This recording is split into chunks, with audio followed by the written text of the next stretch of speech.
प्यारे मित्रों, अभी हम लोग पढ़ रहे हैं हिंदी साहित्य का इतिहास, जिनमें हम लोगों ने अब गद्य विधाएँ जो है शुरू कर दी हैं।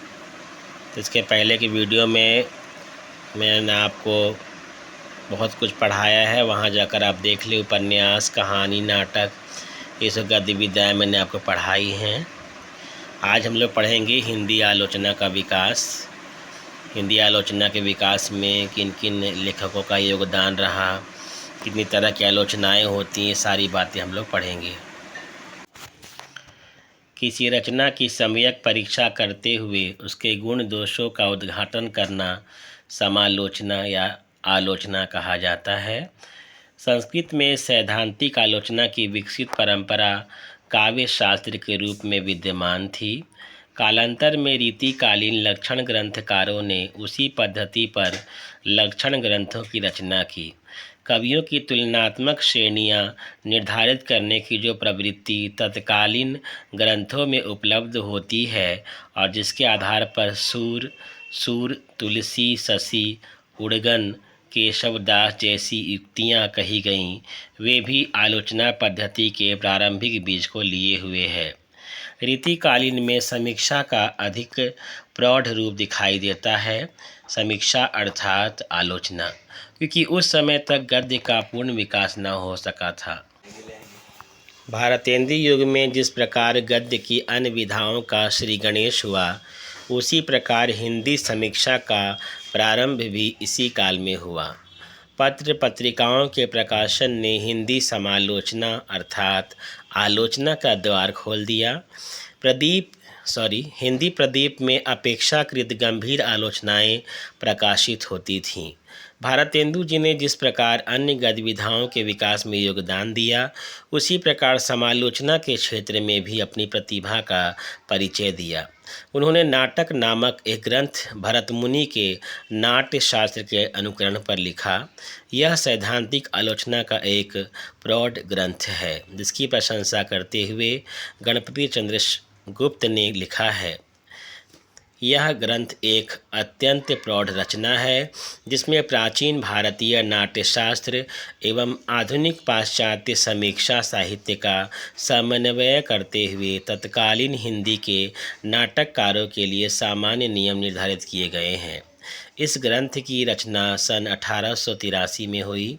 इस काल में आलोचना के 3 रूप मिलते हैं। पहला सैद्धांतिक आलोचना, दूसरा टीका अथवा भाष्य और तीसरा इतिहास ग्रंथों में लिखे हुए कवि परिचय। तो हम लोग बात कर रहे हैं नाट्यशास्त्र की। भरत मुनि के द्वारा लिखा गया था और उसी का अनुकरण हुआ था नाटक में। और किसके द्वारा हुआ था नाटक का जो रचना है वो है भारतेंदु जी का। आगे है सैद्धांतिक आलोचना में भारतेंदु कृत नाटक के अतिरिक्त जगन्नाथ कृत छंद प्रभाकर, मुरारीदार कवि राजकृत जसवंत जसोभूषण, प्रताप नारायण सिंह कृत रस कुसुमाकर आदि ग्रंथ भी सैद्धांतिक आलोचना के ग्रंथ हैं। टीका पद्धति के अंतर्गत लिखे गए आलोचना ग्रंथों में बिहारी सतसई पर लल्लू लाल कृत लाल चंद्रिका का संशोधन रूप ग्रियर्सन ने 1896 में प्रकाशित करवाया। कवियों के जीवन परिचय एवं उनके कृतित्व की समीक्षा उस काल में लिखे गए शिव सिंह सेंगर कृत शिव सिंह सरोज एवं ग्रियर्सन के इतिहास ग्रंथ में भी मिलती है।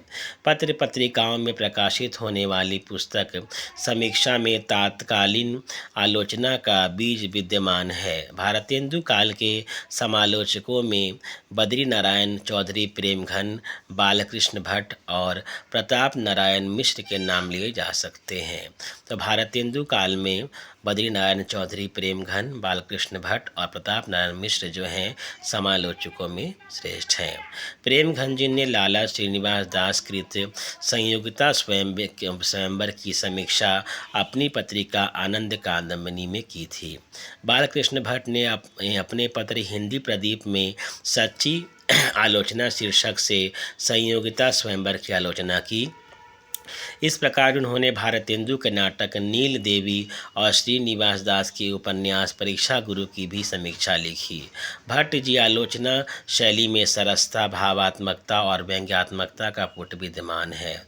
द्विवेदी युग में आलोचना का रूप भारतेंदु युग की तुलना में अधिक निखरा है। साथ ही इस काल में आलोचना की विभिन्न पद्धतियाँ भी विकसित हुई। एक और तो संस्कृत काव्यशास्त्र के अनुकरण पर सैद्धांतिक आलोचना के ग्रंथ लिखे गए, जैसे लाला भगवान दीनकृत अलंकार मंजूषा, जगन्नाथ प्रसाद भानुकृत काव्य प्रभाकर आदि। तो दूसरी ओर तुलनात्मक आलोचना का सूत्रपात किया पद्म सिंह शर्मा ने बिहारी और सादी की तुलना करके किया। इसी परंपरा में मिश्र बंधुओं ने हिंदी नवरत्न, लाला भगवान दीन ने बिहारी और देव तथा कृष्ण बिहारी मिश्र ने देव और बिहारी नामक पुस्तकें तुलनात्मक आलोचना की पद्धति पर लिखी। तुलनात्मक आलोचना का आधार परंपरागत शास्त्रीय विवेचन ही रही। परिचयात्मक आलोचना के अंतर्गत विभिन्न पत्र पत्रिकाओं में पुस्तक समीक्षाओं का प्रकाशन इस काल में अधिक विकसित हुआ। सरस्वती में प्रकाशित अधिकांश परिचयात्मक आलोचनाएं महावीर प्रसाद द्विवेदी द्वारा लिखी गई। ऐसी आलोचनाओं में पुस्तक का संक्षिप्त परिचय, उसकी विषय वस्तु की निंदा या प्रशंसा तथा लेखकीय दृष्टिकोण का उद्घाटन किया जाता था।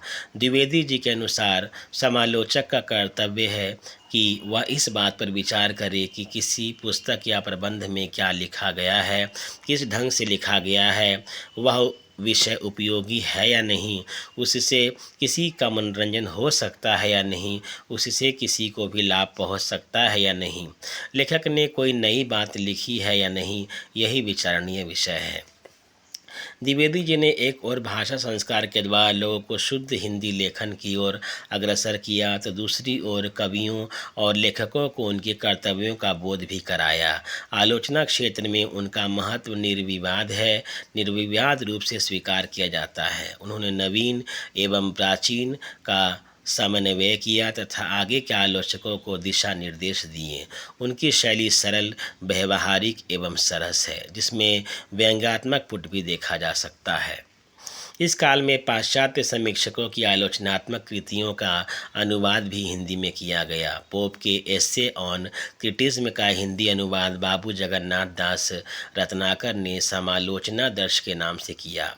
इसी परंपरा में आगे चलकर शुक्ल जी ने एसे ऑन इमेजिनेशन का अनुवाद कल्पना का आनंद नाम से किया। द्विवेदी जी के कुछ निबंधों में भी पाश्चात्य समालोचकों के विचारों की झलक विद्यमान है। पाश्चात्य समीक्षा शास्त्र से परिचित होने के बाद भारतीय अर्थात हिंदी आलोचना का स्वरूप बदला। संस्कृत पद्धति से जहाँ केवल शास्त्रीय आलोचना होती थी, वहाँ अब आलोचना के नए मानदंड निर्धारित किए गए और कृति के सामान्य गुण दोषों की विवेचना के अतिरिक्त कृति की मूल प्रवृत्तियों एवं शाश्वत तत्वों का विवेचन भी किया जाने लगा। हिंदी आलोचना को विकसित करने में काशी नागरी प्रचारणी सभा का भी महत्वपूर्ण योगदान है। बाबू श्याम सुंदर दास ने इस संस्था के माध्यम से हिंदी के आलोचना साहित्य की पर्याप्त श्रीवृद्धि की है। उन्होंने हिंदी भाषा और साहित्य आलोचन, भाषा रहस्य जैसे कृतियों की रचना करके हिंदी का महान उपकार किया है। बात कर रहे हैं हम लोग बाबू श्याम सुंदर दास की। साहित्यालोचन में भारतीय एवं पाश्चात्य काव्यशास्त्र को समन्वित करने का सतुत्य प्रयास किया गया है। हिंदी समालोचना को चरम उत्कर्ष तक पहुंचाने का श्रेय आलोचक सम्राट आचार्य रामचंद्र शुक्ल को है। उनसे पूर्व जिस तुलनात्मक आलोचना का सूत्रपात हुआ था, उनमें न तो कोई आदर्श था न कोई सिद्धांत। आलोचक अपने व्यक्तिगत पूर्वाग्रह के कारण किसी भी कवि को श्रेष्ठ या हीन सिद्ध करने का प्रयास करते थे। निश्चित रूप से तुलनात्मक आलोचना के स्वस्थ प्रतिमानों का निर्धारण तब तक नहीं हो सका था। हाँ, शुक्ल जी ने आलोचना के नवीन मानदंडों की स्थापना की और समीक्षा पद्धति का सुनिश्चित पथ निर्मित किया। वे युगीन परिस्थितियों के परिप्रेक्ष्य में ही किसी कृति की समीक्षा करने पर बल देते हैं। निश्चित रूप से हिंदी आलोचना में शुक्ल जी का अवदान महत्वपूर्ण है। शुक्ल जी ने भारतीय एवं पाश्चात्य काव्यशास्त्र का गहन अध्ययन किया था। अतः इनका समन्वय करके नवीन पद्धति का विकास करने में उन्हें महत्वपूर्ण सफलता प्राप्त हुई। शुक्ल जी की आलोचना पद्धति विश्लेषणात्मक थी। परिणामतः वे रचना के गुण दोष कथन तक ही सीमित न रहकर रचनाओं की विशेषताओं और उनकी अंतः प्रवृत्ति की छानबीन भी करते थे। हिंदी के अन्य अनेक आलोचकों पर जहां एकांकी दृष्टि रखने का आरोप लगाया जा सकता है, वहीं शुक्ल जी इस आरोप से बरी हैं। शुक्ल जी की आलोचना दृष्टि कुछ मूल्यों पर आधारित है, यथा यानी जैसे लोक मंगल की साधना, रस सिद्धांत, प्रबंधात्मक और विरोधों का सामंजस्य आदि। शुक्ल जी ने एक ओर तो चिंतामणि के सैद्धांतिक समीक्षा संबंधी निबंधों में अपने सिद्धांतों का स्पष्टीकरण किया, दूसरी ओर उन सिद्धांतों के व्यवहारिक उदाहरण देकर अपने सिद्धांतों को पुष्ट किया। हिंदी साहित्य के इतिहास में उन्होंने कवियों और लेखकों के साहित्य के विषय में जो आलोचनात्मक विवरण प्रस्तुत किए हैं, वे इस इतिहास ग्रंथ का सर्वाधिक सशक्त पक्ष है। रस मीमांसा में उन्होंने रस के शास्त्रीय पक्ष का विवेचन मौलिक ढंग से किया। जैसी ग्रंथावली, भ्रमर गीत सार, गोस्वामी तुलसीदास में शुक्ल जी ने भक्ति काल के इन तीन प्रमुख कवियों की काव्यगत विशेषताओं का मौलिक विवेचन एवं विश्लेषण किया। कुछ लोगों ने शुक्ल जी पर यह आरोप भी लगाया कि वे तुलसी को पैमाना बनाकर अन्य कवियों को नापते हैं, इस कारण कबीर के प्रति वे न्याय नहीं कर सके हैं। वे प्रबंध काव्य को अधिक श्रेष्ठ मानते हैं। यही नहीं अपितु हिंदी काव्य की श्रेष्ठतम धारा छायावाद की अंतरात्मा को न समझ पाने का आरोप भी उन पर लगाया गया है। इस संबंध में यही कहना पर्याप्त है कि शुक्ल जी नैतिकतावादी, लोक मंगलकारी, आदर्शवादी सिद्धांतों के पोषक थे। अतः उनकी आलोचनाएं अपने सिद्धांतों के अनुरूप है, किंतु उन पर संकीर्णता का आरोप लगाना नितांत असंगत है। शुक्ल जी की परंपरा को आगे बढ़ाने का श्रेय है पंडित कृष्ण शंकर शुक्ल जी को, विश्वनाथ प्रसाद मिश्र जी को, चंद्रबली पांडे और रमा शंकर शुक्ल जैसे कतिपय आलोचकों को दिया जा सकता है। पंडित कृष्ण शंकर शुक्ल ने केशव की काव्य कला और कविवर रत्नाकर नामक कृतियों में केशव और रत्नाकर इन दो प्रमुख कवियों पर समीक्षाएं अर्थात आलोचनाएं प्रस्तुत की। वहीं पर पंडित विश्वनाथ मिश्र ने बिहारी और घनानंद को अपने अध्ययन का आधार बनाया। हिंदी समीक्षकों में शुक्ल जी के बाद जिस आलोचक का नाम बड़े आदर से लिया जाता है, वे हैं आचार्य नंद दुलारे वाजपेयी। उन्होंने छायावादी काव्य की विस्तृत समीक्षा करते हुए इस काव्य धारा को प्रतिष्ठित कराने में महत्वपूर्ण योगदान दिया। उनके द्वारा रचित कुछ महत्वपूर्ण ग्रंथ हैं, जैसे आधुनिक साहित्य, नए साहित्य, नए प्रश्न, कवि निराला, प्रकीर्णा तथा राष्ट्रीय साहित्य आदि। वे काव्य में सौंदर्य विधायक तत्वों के उद्घाटन पर विशेष बल देते हैं। कथा साहित्य और नाटक की आलोचना वे इनके प्रभावकारी पक्ष को ध्यान में रखकर करते हैं। प्रसाद जी के नाटकों को वे स्वच्छंदतावादी तथा लक्ष्मीनारायण मिश्र के नाटकों को वे पुनरुत्थानवादी कहना उपयुक्त मानते हैं। वे मूलतः छायावादी एवं स्वच्छंदतावादी समीक्षकों के रूप में हिंदी समीक्षा में प्रतिष्ठित हुए। हम लोग बात कर रहे हैं अभी आचार्य नंद दुलारे वाजपेयी की। पंडित हजारी प्रसाद द्विवेदी जी शुक्ल परंपरा के आलोचक हैं, किंतु शुक्ल जी की कई मान्यताओं से वे सहमत नहीं हैं। वे कबीर को एक उच्च कोटि का कवि और समाज सुधारक मानते हैं। कबीर की भाषा की शक्ति पर भी उन्होंने ही पहली बार विचार किया। हिंदी साहित्य की भूमिका, नाथ संप्रदाय, हिंदी साहित्य, सूर साहित्य, कबीर आदि कृतियाँ उनके गंभीर चिंतन, मौलिक विवेचन को उजागर करती हैं। उनका दृष्टिकोण मानवतावादी अधिक है। मध्यकालीन धर्म साधना और तदयुगीन साहित्य का विश्लेषण करने में उन्हें विशेष सफलता प्राप्त हुई है। डॉक्टर नागेंद्र ने व्यवहारिक एवं सैद्धांतिक समीक्षा के क्षेत्र में पर्याप्त कार्य किया। वे रसवादी आलोचक माने जाते हैं। उनका ग्रंथ रस सिद्धांत रस के सांगोपांग विवेचन की दृष्टि से विशेष महत्व रखता है। कामायनी के अध्ययन की समस्याएं, सुमित्रानंदन पंत, साकेत एवं अध्ययन, रीतिकाल की भूमिका, आधुनिक हिंदी नाटक, विचार और अनुभूति, आधुनिक हिंदी कविता की मुख्य प्रवृत्तियाँ आदि उनके प्रमुख ग्रंथ हैं। डॉक्टर नगेंद्र ने अपनी कृतियों में कवि की सौंदर्यानुभूति और उसकी अभिव्यक्ति सामर्थ्य का सुंदर विश्लेषण किया है। रसवाद को वे व्यापक आयामों की ओर ले गए, किंतु वे परिष्कृत आनंद अनुभूति को ही काव्य लक्ष्य मानते हैं। वहीं बाबू गुलाब राय ने सैद्धांतिक एवं व्याख्यात्मक आलोचना के क्षेत्र में महत्वपूर्ण कार्य किया। सैद्धांतिक आलोचना के उनके दो प्रसिद्ध ग्रंथ हैं। पहला है सिद्धांत और अध्ययन, दूसरा है काव्य के रूप। समीक्षात्मक निबंधों का संकलन उन्होंने अध्ययन और आस्वाद नामक रचना में किया है। मार्क्सवादी आलोचक के क्षेत्र में भी हिंदी के कई आलोचकों का नाम लिया जाता है, जिससे पहला नाम है जो शीर्षस्थ है, यानी सबसे श्रेष्ठ नाम है, डॉक्टर राम विलास शर्मा। मार्क्सवादी आलोचक प्रगति और परंपरा, प्रगतिशील साहित्य की समस्याएं, आस्था और सौंदर्य, आचार्य माहिर प्रसाद द्विवेदी और हिंदी नवजागरण आदि उनकी महत्वपूर्ण कृतियां हैं, अर्थात आलोचनाएं हैं। इनके अतिरिक्त वे निराला की साहित्यिक साधना के द्वारा निराला जी को प्रतिष्ठित करने में भी सफल रहे हैं। भाषा और समाज उनके भाषा वैज्ञानिक रूप को उजागर करने वाली महत्वपूर्ण रचना मानी गई है। आचार्य रामचंद्र शुक्ल और हिंदी आलोचना उनका सर्वाधिक महत्वपूर्ण ग्रंथ है। मार्क्सवादी दृष्टिकोण होने से उनकी आलोचना दृष्टि निश्चित रूप से सीमित हो गई है। इस वर्ग के अन्य आलोचक हैं। पहला है शिवदान सिंह चौहान, प्रकाश चंद्र गुप्त, नामवर सिंह, अमृत राय आदि। शिवदान सिंह चौहान की समीक्षा कृतियों में है प्रगतिवाद, साहित्य की परख, आलोचना के मान, साहित्य की समस्याएं, साहित्य अनुशीलन का नाम लिया जा सकता है। प्रकाश चंद्र गुप्त की भी प्रमुख रचनाएं हैं, जैसे आधुनिक हिंदी साहित्य की जन्मादि परंपरा आदि। डॉक्टर नामवर सिंह की इतिहास और आलोचना, आधुनिक साहित्य की प्रवृत्तियाँ, दूसरी परंपरा की खोज आदि कृतियाँ प्रकाश में आई हैं। मनोविश्लेषणवादी समीक्षा के क्षेत्र में अज्ञेय, इलाचंद्र जोशी एवं देवराज उपाध्याय का नाम लिया जा सकता है। जोशी जी ने विश्लेषण, विवेचना, साहित्य चिंतन, साहित्य संतरण में संकलित निबंधों में मनोविश्लेषण के सिद्धांतों को स्पष्ट किया है। अज्ञेय के त्रिशंकु पर फ्रायड, एडलर एवं युंग के सिद्धांतों की छाप है। अज्ञेय के त्रिशंकु आलोचना पर फ्रायड जी का और एडलर और युंग के सिद्धांतों की छाप है।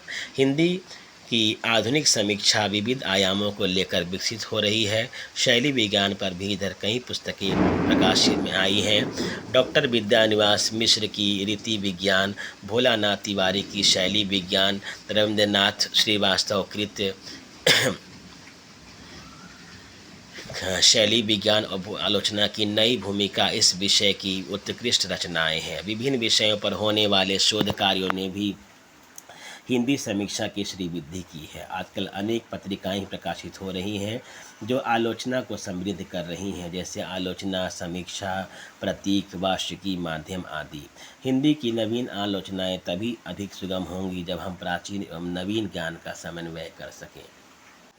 तो हमने हिंदी आलोचना का जो परिभाषा था और उससे जो जुड़े हुए जो प्रमुख लेखक हैं, जो आलोचक हैं और उनकी आलोचनाएं सब पढ़ ली हमने। हम लोग एक शॉर्ट तरीके से याद करते हैं। तो आलोचक का नाम इधर लिखा हुआ शुरुआत में, उनकी कृतियां हैं और उसकी विशेषताएं हैं। तो पहला आलोचक का नाम आता है आचार्य रामचंद्र शुक्ल जी, जिनकी कृतियाँ यानी आलोचनाएँ हैं चिंतामणि 2 भाग, रस मीमांसा, भ्रमर, गीत सार, गोस्वामी तुलसीदास, सूरदास और जायसी ग्रंथावली। तो ये उनकी जो है आपकी प्रमुख आलोचनाएँ हैं। और इसमें विशेषताएँ क्या है? पहला है आलोचना के नवीन मानदंडों की उन्होंने स्थापना की है। दूसरा, मूल्य आधारित आलोचना पद्धति का विकास किया उन्होंने। आलोचना पद्धति में लोक मंगल को उन्होंने श्रेष्ठ बताया है। नैतिकतावादी, लोक मंगलकारी, आदर्शवादी सिद्धांतों के समर्थक माने गए हैं वो। तुलसी को उन्होंने सर्वश्रेष्ठ कवि माना है। हृदय और बुद्धि का समन्वय किया उन्होंने। पाश्चात्य एवं भारतीय समीक्षा पद्धति का मिश्रण भी उनकी रचनाओं में मिलता है और विवेचन की स्पष्टता के साथ साथ हिंदी के वे सर्वश्रेष्ठ समालोचक भी माने जाते हैं। तो ये हमने जाना आचार्य रामचंद्र शुक्ल जी के बारे में। अगर इतना भी याद कर लेते हैं तो काफ़ी है आपके लिए। अगले जो आलोचक हैं वो हैं आचार्य नंद दुलारे वाजपेयी। उनकी जो आलोचनाएं हैं वो हिंदी साहित्य 20वीं सदी, आधुनिक साहित्य प्रेमचंद, जयशंकर प्रसाद। उसके बाद है आपका महाकवि सूरदास, नए साहित्य नए प्रश्न, राष्ट्रभाषा की समस्या। तो इनकी जो विशेषताएं क्या रही आलोचनाओं की, तो छायावाद के प्रबल समर्थक हैं कौन, दुलारे नंद दुलारे वाजपेयी जी। द्विवेदी युग के साहित्यकारों के दोषों का उद्घाटन भी करते हैं। नई कविता के दोषों का भी उद्घाटन उन्होंने अपनी रचनाओं में किया है। मौलिक चिंतन, निष्पक्षता एवं निर्भीकता से युक्त आलोचनाएं इनकी मिलेंगी आपको। सौंदर्य दृष्टि है इनकी और स्वच्छंदतावादी समीक्षा पद्धति को इन्होंने अपनाया है। तीसरे जो आलोचक हैं वो हैं आचार्य हजारी प्रसाद द्विवेदी जी। इनका आलोचना है हिंदी साहित्य की भूमिका, हिंदी साहित्य का आदिकाल, सूर साहित्य, कबीर, हिंदी साहित्य, मध्यकालीन बोध का स्वरूप। और इनकी जो मुख्य बातें हैं आलोचनाओं की वो है आलोचना की ऐतिहासिक पद्धति की प्रतिष्ठा, शुक्ल संस्था